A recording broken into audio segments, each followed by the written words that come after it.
बस्तर में यूं तो 4 प्रकार के जगार होते हैं, लेकिन सबसे लोकप्रिय है लक्ष्मी जगार। लक्ष्मी जगार बस्तर अंचल का एक लोकप्रिय धार्मिक, सांस्कृतिक और सामाजिक पर्व माना जाता है। जगार का अर्थ होता है जागरण, जागृति या देवताओं का आह्वान। ग्रामवासियों के लिए धान्य या धान ही लक्ष्मी है। लक्ष्मी जगार और कुछ नहीं वरन धान लक्ष्मी या धान्य लक्ष्मी के पूजन अर्चन और आशीष प्राप्ति का अनुष्ठान है। एक तरह से धान की फसल काटने के बाद देवी लक्ष्मी के प्रति कृतज्ञता प्रकट करने का पर्व है लक्ष्मी जगार, जो बस्तर की जगदलपुर, नारायणपुर, कोंडागांव तहसीलों के अलावा बीजापुर और दंतेवाड़ा के कुछ क्षेत्रों में आयोजित किया जाता है। कोठारों में धान की फसल पहुंचने और शीत ऋतु के आगमन के साथ ही जगार संपन्न लोगों द्वारा व्यक्तिगत रूप से या ग्रामीणों द्वारा सामूहिक रूप से आयोजित किया जाता है, जो लगभग 2 सप्ताह तक चलता है। इस दौरान आयोजन स्थल पर जगार गायिका गुरुमाए द्वारा जगार गीत प्रस्तुत किए जाते हैं, जिसमें पौराणिक आख्यानों का सहज, सरल और सुंदर ग्रामीण रूप हमें देखने को मिलता है।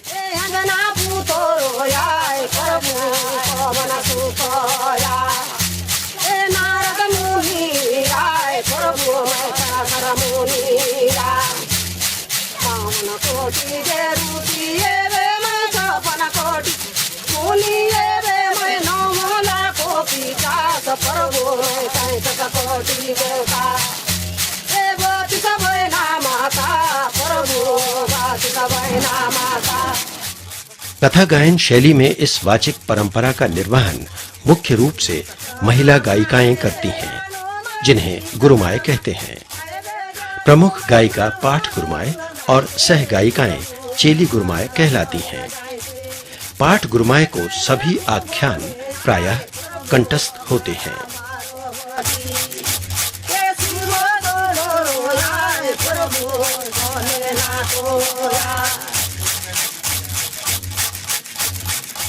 जगार का आयोजन किसी ऐसे सार्वजनिक स्थल पर किया जाता है जहां लोगों को इकट्ठा होने में असुविधा न हो, क्योंकि आयोजन में आसपास ही नहीं बल्कि दूर दराज के गांवों के लोग भी शामिल होते हैं।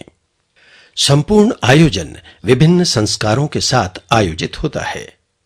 साफ सुथरे स्थल पर सभी देवी देवता आमंत्रित किए जाते हैं।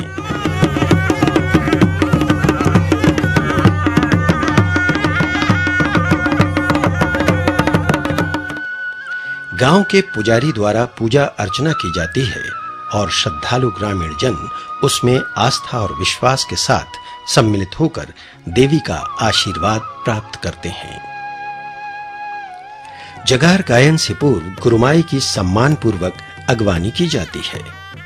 ग्रामीणों द्वारा जल या दूध से पैर धोकर गुरुमाई को श्रीफल और पुष्पमालाएं अर्पित कर सम्मान प्रकट करते हैं। गुरुमाई के सम्मान में मार्ग पर लेटकर भी श्रद्धालु अपनी आस्था प्रकट करते हैं।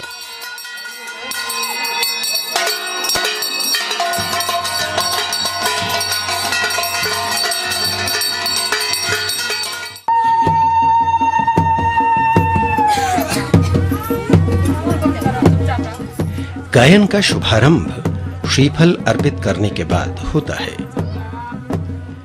गायन में सहायक होता है वाद्य यंत्र धनकुल। धनुकुल यानी धनुष और सूप।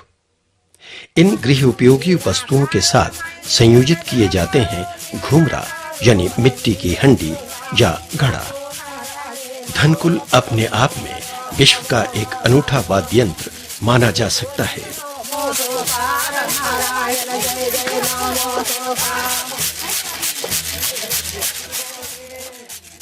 घड़ों पर सूप रखकर उन पर धनुष का एक कोना सहेजा जाता है।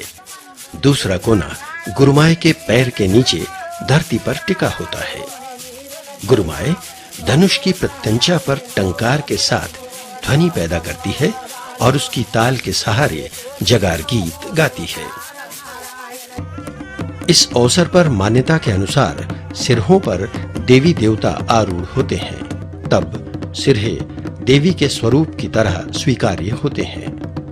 लोग सिरहों के माध्यम से मनौतियां मानने में विश्वास करते हैं। ऐसे अवसरों पर सिरहों को अपने अस्तित्व का ज्ञान नहीं रहता। वे नाचते हैं, झूमते हैं और तरह-तरह से अपने शरीर को कष्ट देकर आयोजन का आकर्षण होते हैं।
पर्व के अंतिम दिन शोभा यात्रा के रूप में सभी गुरुमाए सिरहे ग्रामीण श्रद्धालु गाजे बाजे के साथ किसी नदी या जलाशय में जाकर विसर्जन की रस्म अदा करते हैं और वर्ष भर के लिए अपने अंतस में देवी के प्रति श्रद्धा सहेजकर एक दूसरे से विदा होते हैं।